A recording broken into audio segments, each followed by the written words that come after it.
En una ocasión, el Señor de la oscuridad, el Señor de las tinieblas, convocó a los peores enemigos del hombre en su tenebroso palacio.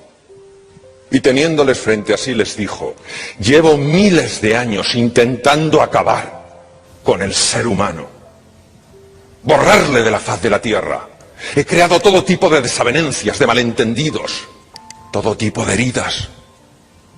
Pero al final, cuando yo creía que ya lo había logrado, siempre aparecía él y lo arreglaba. A veces aparecía como una simple sonrisa, otras como una mano amiga, otras como una palabra de consuelo, pero a mí jamás me engañó. Yo supe siempre que tras esos disfraces se ocultaba mi peor enemigo, se ocultaba el amor. Daré la mitad de mi reino, la mitad de mi reino, a aquel de vosotros que me traiga el cadáver del amor entre sus brazos. Gritos y aullidos se escucharon en aquel palacio, hasta que a golpes se abrió camino una figura, que postrándose ante el Señor de las tinieblas le dijo: yo te lo traeré, porque yo soy su enemigo natural, yo soy el odio. En una esquina de aquel palacio, tras una columna, un extraño personaje con una capa larga y un sombrero que le tapaba los ojos, sonrió. ¡Claro que sí! ¡Tú eres! ¡Es cierto! ¡Ve! ¡Tráeme el cadáver del amor entre tus brazos! Pero pasaron los años y el odio volvió con las manos vacías. No lo entiendo, gran señor. He creado todo tipo de altercado, de problemas, de disputas, de conflictos, y cuando al final creía que lo lograba, siempre aparecía él y lo arreglaba. Tras el odio fueron la pereza, la rutina, la desconfianza, la culpa, algunos de los peores enemigos del hombre, mas todos ellos fracasaron. El Señor de las tinieblas se hundió en una profunda depresión, hasta que se abrió paso en la multitud una extraña figura, ese ser con la capa larga y un sombrero que le tapaba los ojos. Y acercándose al trono del Señor de las tinieblas le dijo: yo soy el único que te puedo traer el cadáver del amor entre mis brazos. El Señor de las tinieblas le miró con desprecio. ¿Tú? Han fallado todos, y tú me lo vas a traer, tú a quien ni siquiera conozco. Vete de aquí, no me importunes más. Mas aquel personaje se fue. Los años pasaron y de repente apareció en aquel tenebroso palacio con el cadáver del amor entre sus brazos. El Señor de las tinieblas pegó un salto. ¡No es posible! ¡Lo has logrado! ¡Lo has conseguido!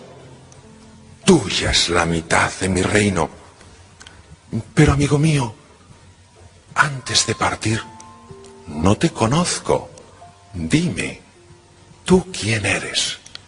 Fue entonces cuando aquel personaje se quitó el sombrero y dijo algo que hizo temblar a todos los presentes. Yo soy el miedo. Fijaros que hay tres dimensiones del ser humano, al menos tres que conozcamos. Una dimensión es nuestro núcleo, nuestra esencia, lo que somos, de dónde venimos y a dónde vamos. Esa esencia es pura conciencia y puro amor. No el amor que da para recibir, sino el amor que da porque solo sabe dar de forma incondicional. Esa esencia es lo que nos une a todos los demás y es nuestra gran esperanza, porque ninguno de los que estamos aquí, ni solos ni juntos, a través de nuestra mente podemos resolver los problemas del mundo. Sí puede el amor hacerlo a través nuestro. Fijaros qué esperanza más hermosa hay cuando estamos todos aquí y todos somos en esencia amor. Ahora bien, si eso es así, Si somos en esencia amor, ¿por qué nos hemos distanciado tanto de lo que somos? Imaginaos esos preciosos diamantes que están cubiertos por piedra, una piedra tosca, y solo cuando la rompes ves el diamante. Porque hay dos estructuras, dos espacios que rodean la esencia de lo que somos, de los que ya hablaba el grandísimo Rumi.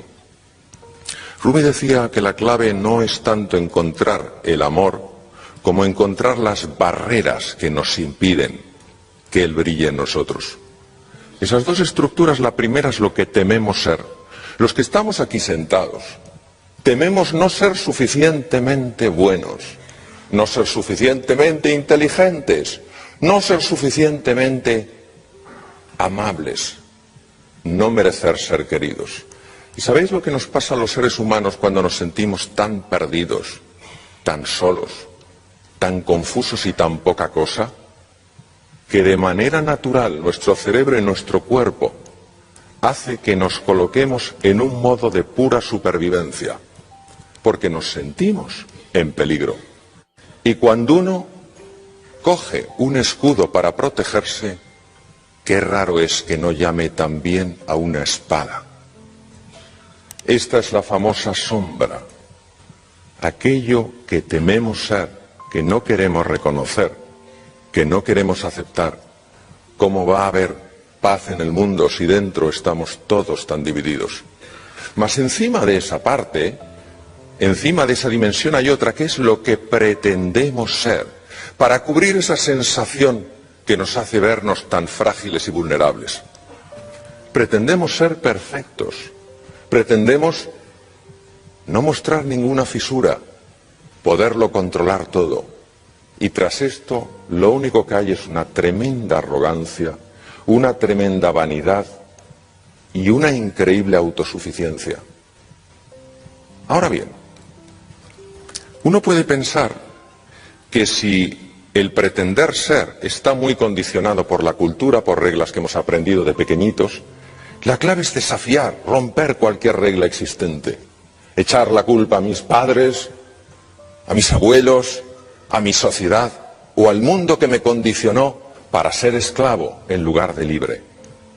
O a lo mejor puedo rechazar partes de mí, esos exabruptos de ira, esos ataques de pereza, e intentar de alguna manera doblegar, dominar eso de mí que no me gusta. La experiencia que tengo es que no funciona. De la misma manera que no podemos sacar, por más que tiremos, la oscuridad de una habitación, porque la única manera de eliminar esa oscuridad es llevar luz. La clave, desde mi punto de vista, no es atacar o intentar dominar la parte que no nos gusta, intentar romper las reglas que hacen nuestra existencia tan rígida, sino alimentar la dimensión del espíritu. Porque si alimentamos la dimensión del espíritu, empezará a surgir, a brillar la luz que de forma natural tenemos. En una ocasión tuve la enorme fortuna de ser enseñado por una profesora de los indios navajos. Esta mujer, que había sufrido mucho en la vida por una serie de temas y que irradiaba tanta calma y tanta paz, me contó la clave de la filosofía de los pueblos navajos. Una preciosa historia es la clave de su vida. Y la historia es muy sencilla, dice: dentro de mí hay una enorme batalla. Por un lado está el águila majestuosa, todas las acciones del águila están llenas de verdad, de bondad y de belleza. El águila que vive en mí vuela por encima de las nubes, y aunque a veces baja a los valles, siempre deposita sus huevos en las cimas de las altas montañas.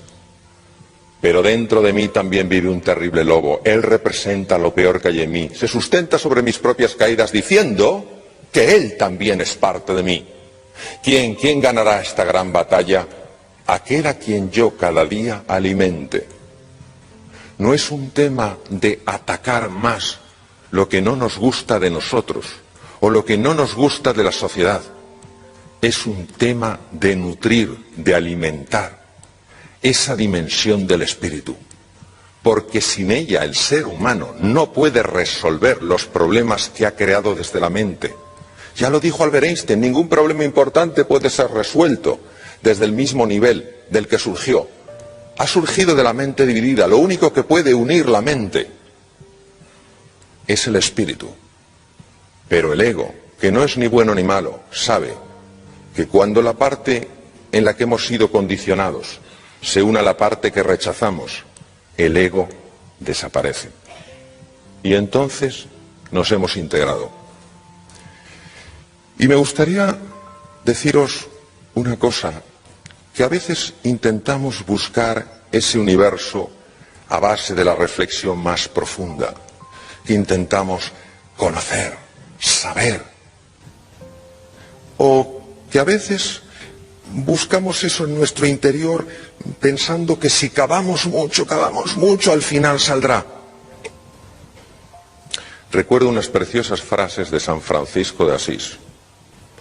Busqué a Dios a base de estudiar, a base de rezar, y no le encontré. Me busqué a mí mismo a base de meditar, a base de socavar, y no me encontré. Sin embargo, busqué a mi hermano y encontré a los tres. Es al final, esa la búsqueda. Ahora bien, fijaros, la clave no es saber si podemos hacer algo. La clave es dar un paso adelante, aunque no sepamos lo que hacer. Porque en el momento en el que demos un paso adelante, lo que podemos hacer nos será revelado. Muchas gracias.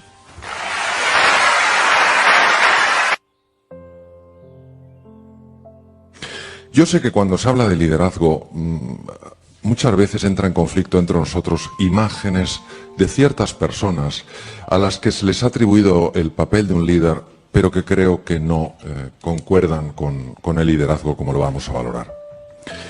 Vamos a hablar del liderazgo basado en el servicio, no de aquel que manda, sino de aquel que sirve, no de aquel que dice exactamente lo que hay que hacer, sino que inspira para que otras personas descubran lo que es posible hacer.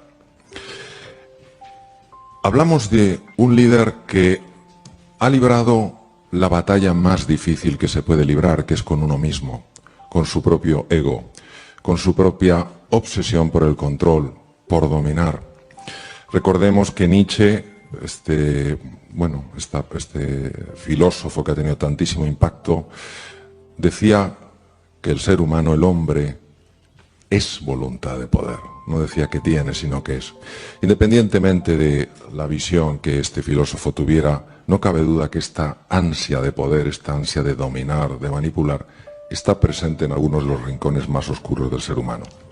Por otra parte, a veces se confunde el líder con la posición, y no es la posición la que hace el líder, es el líder el que hace la posición. Esta obsesión por el estatus, por el reconocimiento, por la valoración, por ser el que más sabe, el que tiene la última palabra, mata la cooperación, destruye la armonía y lo último que hace es favorecer que las personas afloren su mejor versión. Y finalmente está esta imagen del líder popular. Vamos a ver. Don Alfonso habla mucho y para mí con enorme acierto de los valores. A veces dar la cara por los valores no es popular. Un líder que quiera ganar un concurso de popularidad nunca defenderá los valores, por tanto no es un líder. Había un chico adolescente que estaba ingresado, estaba muy grave, muy enfermo. Tenía una sepsis o septicemia, es una infección de la sangre por bacterias, virus. ¿Cuál es el problema de la sepsis? Que una vez una bacteria o un virus ha localizado los vasos sanguíneos, ten en cuenta que tenemos más de 40.000 kilómetros de vasos sanguíneos, es más que el perímetro de la Tierra, es espectacular.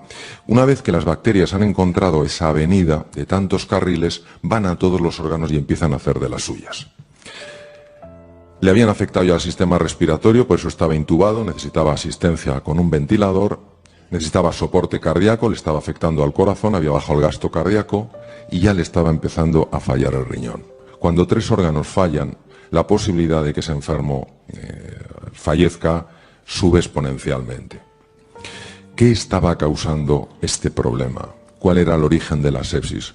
Cuando un enfermo empieza con fiebre, tiritona, cuando se sospecha una infección, se hace un hemocultivo, se saca sangre y se espera, se tiene la ilusión de pillar a la bacteria que esté originando el problema. Porque si no hay que utilizar lo que se llama antibióticos de amplio espectro, es decir, mandar bombas intentando que se carguen pues todo lo que pueda haber por ahí, pero carecen de la especificidad, de la concreción de saber exactamente la bacteria y qué la destruye.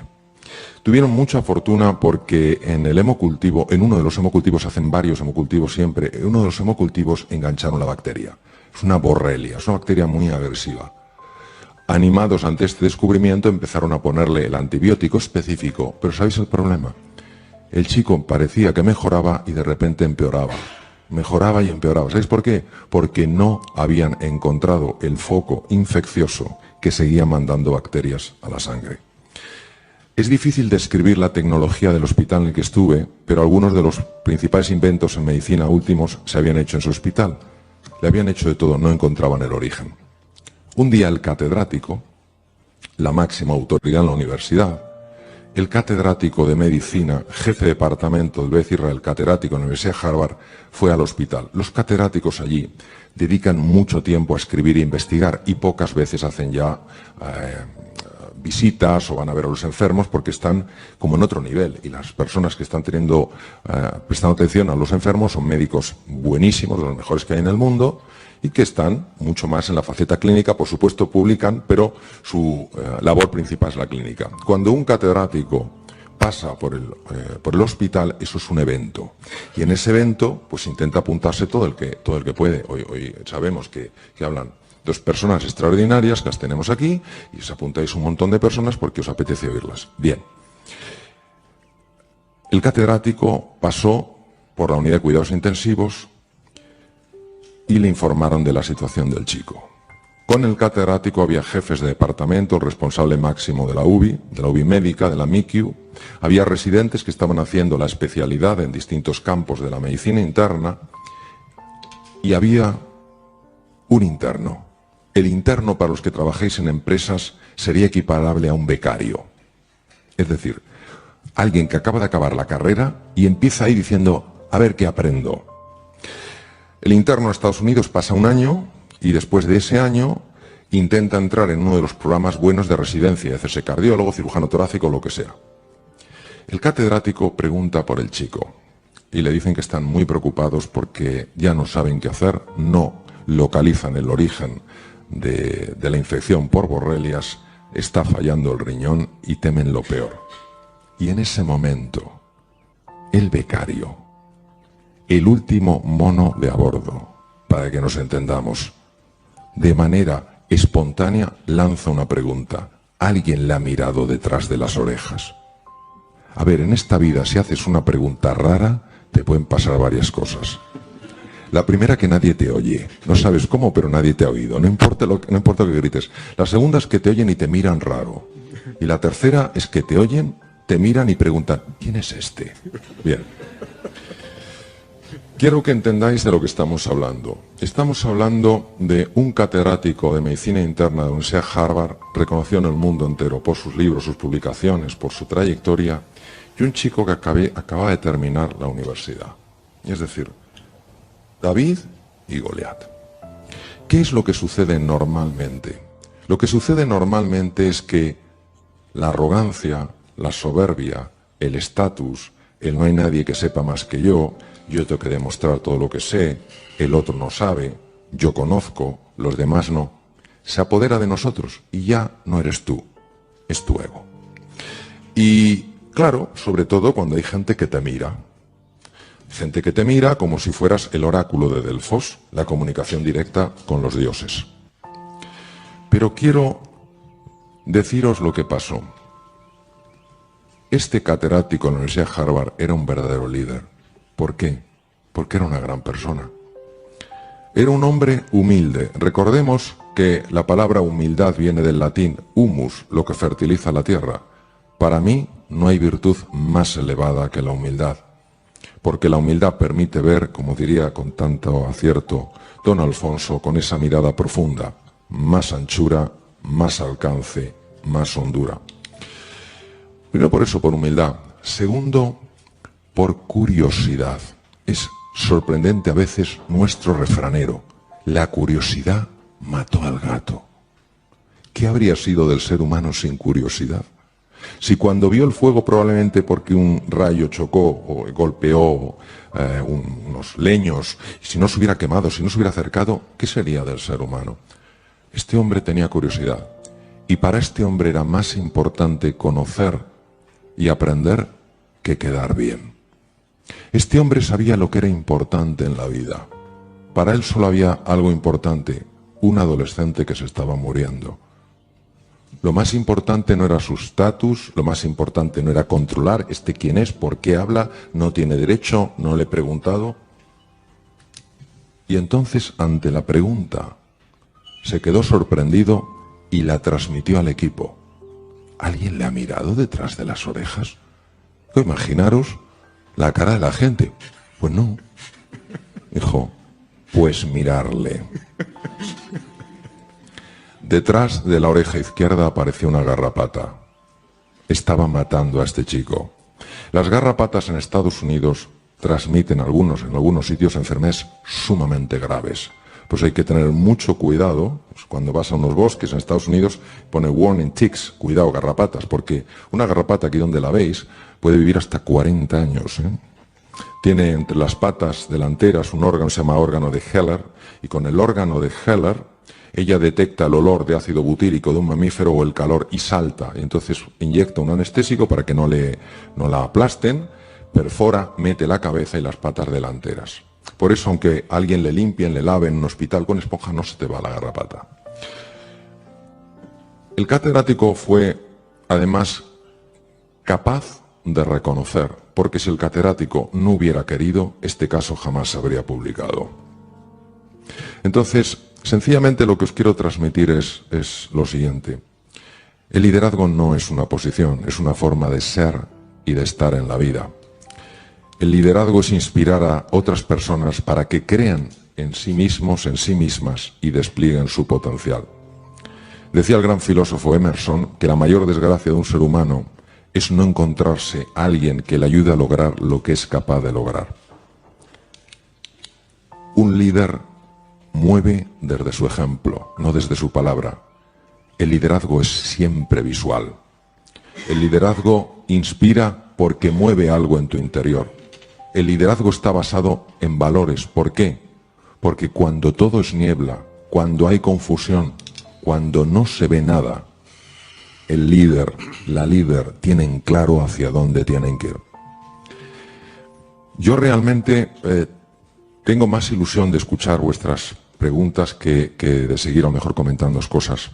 Lo que sí que me gustaría es marcar esa diferencia. Un jefe puede pedir, puede exigir que le rindan cuentas. Lo que en inglés llamaríamos la accountability. Rindes cuentas, y si no rindes cuentas, no haces tu trabajo, ya veremos lo que hago contigo. Pero un líder hace algo mucho más potente. No solo las personas rinden cuentas de lo que se espera de ellos, las personas dan en base a lo que se espera de ellos. Si tú esperas mucho de ellos, si crees de verdad en ellos y en su potencial, si tienes una fe profunda en el ser humano, en su grandeza, independientemente de las torpezas que todos hacemos, yo el primero, inevitablemente tú estás transmitiendo a través de tu simple mirada hasta qué punto estás convencido de la grandeza de esas personas.